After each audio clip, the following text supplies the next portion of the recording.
Hello and welcome back to the weekly Astro update. This is week 4 of August, so we're going from the 21st, did I say? 21st of August. Yeah, so we're starting with the 22nd, the sun entering Virgo, and just into the last bit of this monthly details that we've got here. 22nd of August, the sun entering Virgo, so that's the end of the summer months, really. This is an aerial view of the whole month of August. So last week we spent talking about just the magnitude of the full moon and all that it illuminates, with the Jupiter Mars conjunction and with the opposition of Saturn and Venus squaring that Jupiter. So this week is a little lighter. And Peter from AstroSeek does this really great graphic, and that shows us where the planets are going, where they've been for the whole of the month. Well, I love that Peter does this because it gives you a visualization of just the entire zodiac, the whole zodiac. And so you see where there's movement, where there's an absence of movement. It doesn't show the moon because the moon goes through every single sign within a month. And it doesn't show the sun because the sun is primarily, at least in Leo for this month, it is ingressing into Virgo. But you get to see, okay, well, there's Saturn still over there in Pisces. You see that Pluto right there at that 0 degree of Aquarius moving backwards into Capricorn. You see how quickly Venus is moving. Usually Venus and Mercury, you see those lines kind of comparable and distance, but because Mercury is retrograde, it's kind of going back over. But you see how little the outer planets move and how quickly the inner planets move. So I like just getting that visualization. Where's going to be the swiftest change? Where are things going to be returning? Where are things going to be continued to be kind of slowed down with the retrogrades? It's just a nice visualization of the planetary movements. But yeah, the other thing I got from this as well is we can very clearly see who's affected. And we see the mutable signs showing up here with the opposition to Saturn, Venus and Mercury traveling from, I'm going to struggle to find my words again, Virgo back to Leo. So here we're going back into the fixed energy of Leo. And we also see Gemini, another mutable sign that's squaring Virgo. So we see this is where all the action's happening, and it's really clear to see it then. When we break it down into this is squaring that, this is squaring that, it's harder to see the full picture. But here we can see this full picture of, okay, there's a lot of action here and there's a focus here. And then we've got this the visualization, the visualization that just came through was, if you look at these almost as like raindrops, this is where water is going to be poured down to kind of feed different parts of your chart. Other parts of your chart are not going to have rain this month, but the others are going to have rain, which is nutrients, and it's life-giving, and it's maybe there's weeds there and those will also grow. But just like when we say focus on an area of a chart, just think of like the energy that you give to certain topics and subjects. The more energy you give it, the more it's going to grow. And so these mutable topics are definitely being fed this month. Yeah. So if you're not sure what the mutable signs are, we're looking at Pisces, Gemini, Virgo, and also Sagittarius, because that will have the opposition from Gemini and a square from Pisces and Virgo. And then when we're talking about the fixed signs, we're also looking at Taurus, Leo, Scorpio, and Aquarius.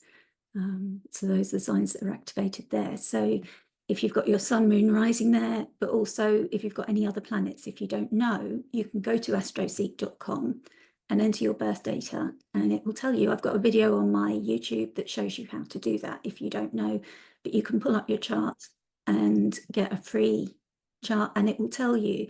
And then just look for this little sign for Gemini, this little sign for Virgo, and it will tell you what house. And then I've got another video that goes through the house topics, and that's what kind of areas in your life are being activated, what kind of topics you might expect. So that's what. And if you like the way she does that, you can hire her as an astrologer to read your chart. Yeah, both Christa and I have our books open, and there'll be links to, and there is on the start and end screens as well, links to us if you want to get more details and information. And the other thing is that not all these transits affect everybody, because it does depend on where your planets are in your chart. So you don't have to think that everything is activating everything in your chart. But certainly if you've got a lot of placements in this, it might feel like it this month. because like Yep. Christa says, it's raining on your chart in these places. So this week is a little lighter. We've got some dignity changes. The first one that we'll look at is the sun has left Leo where it is at home and goes into Virgo. So this is the inception chart of the sun going into Virgo. Mm. Yeah, it's losing some dignity there. It's because it's left its domicile, but it is in its own decan. And as we said before, the ingress chart carries the themes and the energy for the full transit. So the fact that it has got the dignity, we call it the essential dignity of being in its own decan, that gives it some energy for the first 10 days, but also it kind of carries it through the time in Virgo, I think. It also, because Pluto is still there in Aquarius, this year is the first time any of us have experienced the sun opposite Pluto. And so the entire time that the sun is in Leo, it has been opposing Pluto by whole sign house. Pluto has been at 1 or 0 degrees for a while now. So it, even at that 29th degree of Leo, it's still opposing Pluto. So once it moves over into Virgo, yes, it's leaving home, but maybe it's not in direct opposition to Pluto. It will go into an opposition to Saturn in September, but that's a different story, which we won't talk about today. Yeah, and But we've this all is the experienced inception. those Saturn oppositions. It's Yeah. this Pluto Sun, Leo Sun opposition. And I must admit, as a Leo Sun myself, but my planets are in the last degrees. So intellectually, I hadn't really thought that an early degree Pluto in Aquarius would be a problem for me. But hearing you talk about it before, I've realized as the sun's been traveling over those last degree planets, I've really felt that whole sign opposition. Yeah. And hadn't recognized it because it's new. Yeah. It's a new thing I haven't experienced before, and it's different. Yeah. I'm going to have to learn how to live with that because I've got to buckle up for the next 20 years now. We all do. Yeah. Yeah. In addition to not having the sun opposite Pluto, we will have Neptune opposite Venus, which I actually think is kind of a nice dreamy opposition that Venus will get after her kind of hard scrabble, resourceful adventure through Virgo that she's had all month. So, Neptune is a very slow planet. It's been in Pisces for a long time. It will ingress into Aries. Is it 2025, March 2025? Or is it even later? It's probably next year. But it's been at this 29th degree for a very long time. So when Venus, which exalts in Pisces, so it's the exaltation ruler Pisces, is opposite Neptune there at that 29th degree, I just feel like this is a nice stick your head in the sand, get lost in some sort of dreamy escape as kind of a reprieve of what work Venus has had to do in Virgo, because then when she goes into Libra, she'll be at home. But I just think it's a nice kind of juicy, dreamy, possibly, erotic escapism of Venus and Neptune there. We were talking about it before as like feeling like a spa day is needed, that kind of really treating yourself. Yeah. In terms of archetypes, I've got like sacred love and love as a mystical force, like where you want something deeper from your relationship, not a shallow relationship. You want it really to move you on a deeper level. I've also got a quote from Plato, which I found quite sweet and relevant, which was, if anything besides absolute beauty is beautiful, it is so simply because it partakes of absolute beauty. Oh, I love that. It's just like, oh, of course. Yeah. I'm also seeing there's a nice little trine from Uranus there in Taurus, which is the sign that Venus rules. So there's a little bit of a kind of lightning bolt energy kind of being given to Venus there. So Venus can see its house of Taurus that it rules and its house of Pisces that it rules, and it's about to go home into Libra where it will gain dignity. But this opposition is a nice fleeting transit that will, it happens once a year, just like the Saturn Sun opposition happens once a year. But in this particular, at that last degree, just feels like this old familiar opportunity for escape, and it just feels very, very nice for Venus to get kind of a day off before her vacation, is what it feels like. Yeah, they met on the 3rd of April. I can remember sort of talking about that, like the sweet sensitiveness of it, but also the possibility, like the shadow size, it's like the rose tinted glasses, or here we call beer goggles, you know, people don't drink too much and regret their actions, that kind of thing. Yeah. So yeah, watch out for that, but you know, lean into it if your Lancelot turns up. Yeah. Well, so then this happens August 28th, and then an hour later, Yeah, it's crazy, isn't it? 45 minutes later. 45 minutes later, Venus is still there in Mercury's sign. Mercury is now direct at 21, which is kind of a number that's been coming up through these forecasts, of that 21 degree. I like the idea that Neptune and Venus got into a conversation and Mercury heard it like through the wind, like, wait a minute, turning around and having to go back in and check on to see what the story is actually going to reveal. So I like Mercury. You know, Mercury went retrograde early in the month and it's going direct late in the month. So the whole of August is being colored by that retrograde Mercury. Mostly it's been in Leo. It turned retrograde at 4 degrees Virgo. So it's primarily been in Leo here, and then it will go back through and cazimi the sun later on in September, October, maybe. So yeah, what's your thought of having kind of that direct Mercury about to pick up speed once again? Yes, it's nice because obviously it's a morning star there.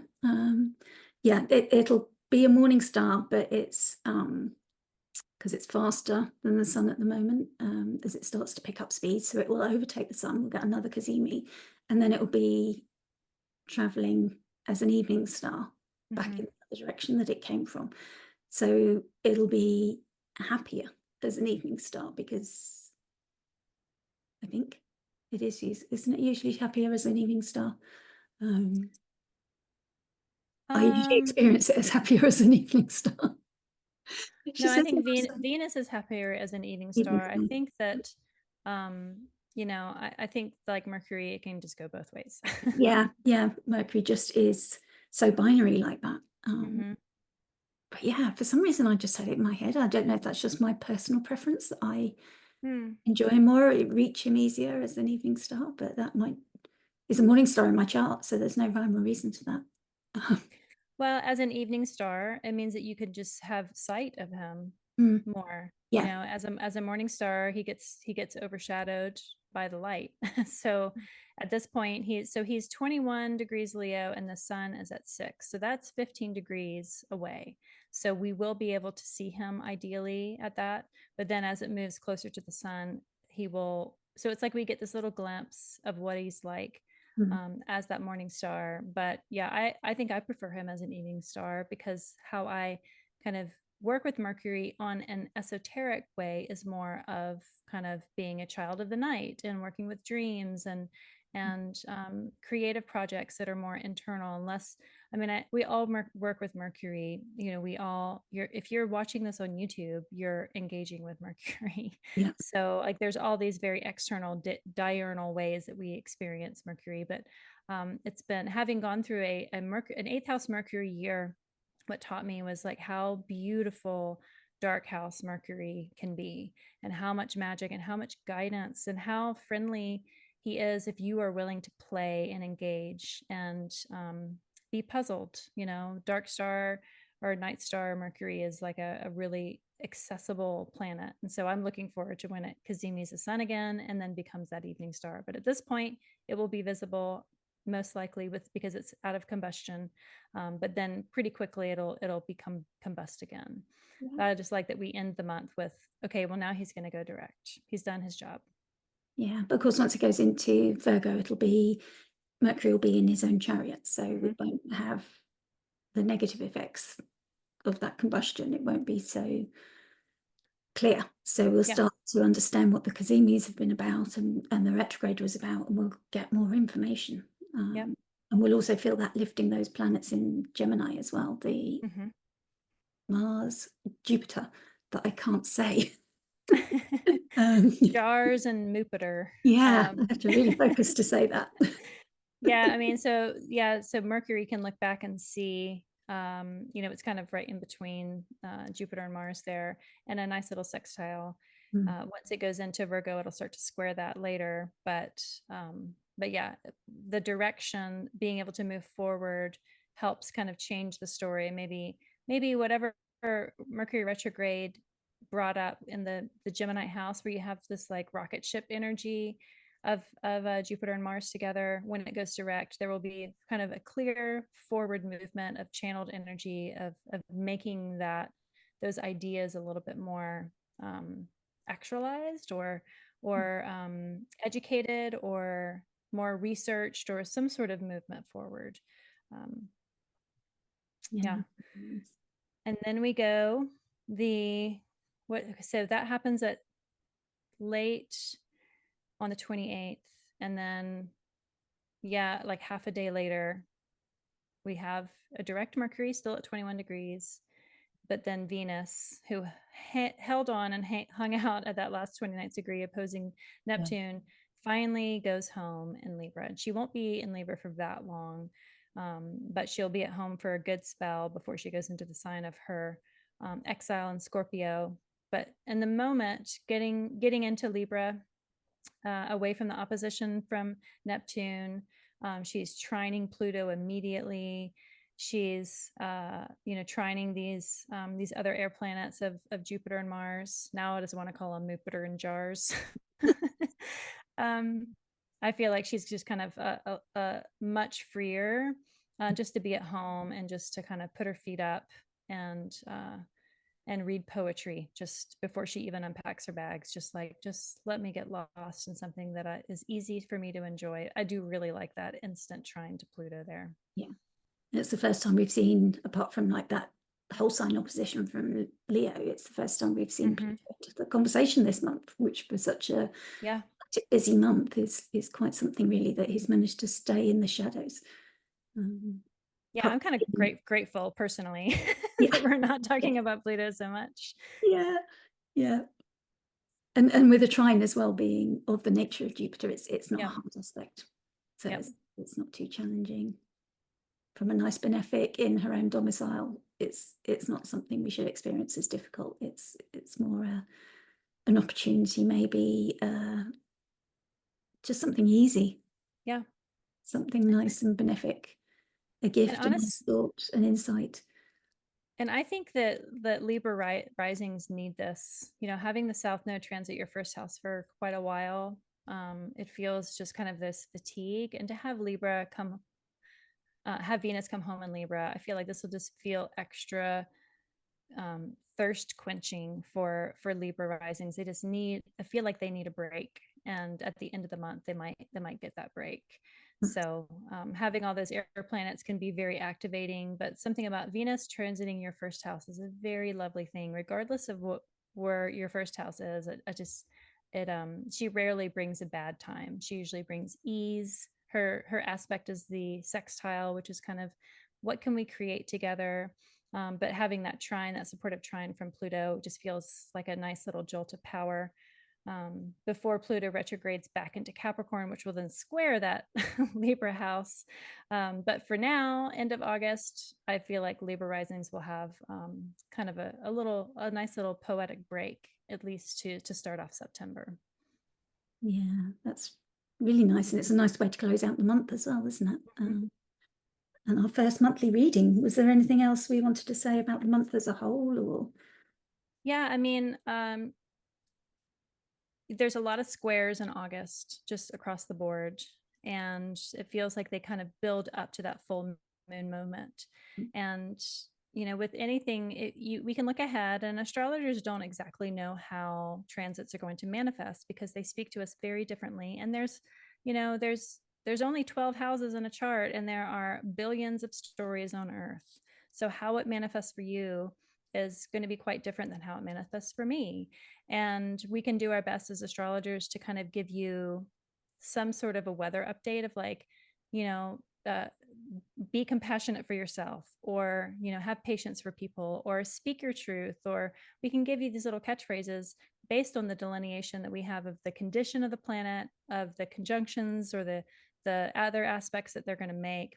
But ultimately, as a general basic advice for every week this month in August, is to take the wins when you can and know that everything is temporary, and that there may be lots of challenges, but these are challenges of new stories that we get to develop. And so it's not the end of the world. It is an opportunity for us to be able to level up our response to problems. And astrology is a great tool that you can use to kind of help you compassionately respond to issues, as opposed to just simply react. Because a thing about squares is that the tendency to just recoil or respond kind of like a scorpion, just like stinging its tail willy-nilly, instead of being very strategic with how it's going to sting with its tail. Is just I don't know, I would just I would tread carefully, be brave, take your time, and take the wins wherever you can get them. Yeah, that's really beautiful. I mean, I would add, like our teacher, Adam Ellenbass, talks about a spiral staircase, and that like each time that you come to one of these aspects, you're coming from more experience, more things that have happened to you. You've met these transits before, with the exception of Leo opposite Pluto. So you've got more experience of traveling through them. These are not new to you, and you've lived through them before, you've survived them, you've met the challenges. And each time you meet them, you've got more experience of doing so. So, this is, what was it, the line from Hamlet, there's nothing new under the earth and sun, Horatio. Yeah.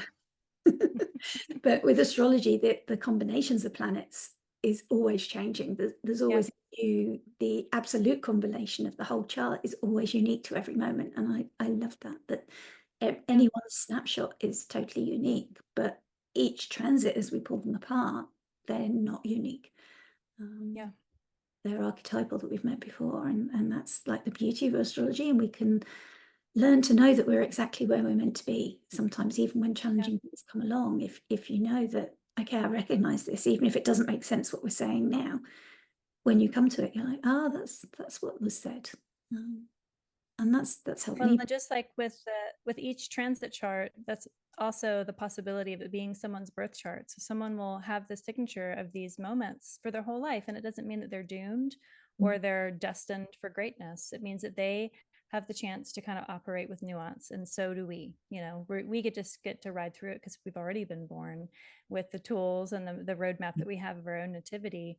But I'm hesitant to be so hyperbolic that people need to be fearful. With astrology, I think the opposite is true.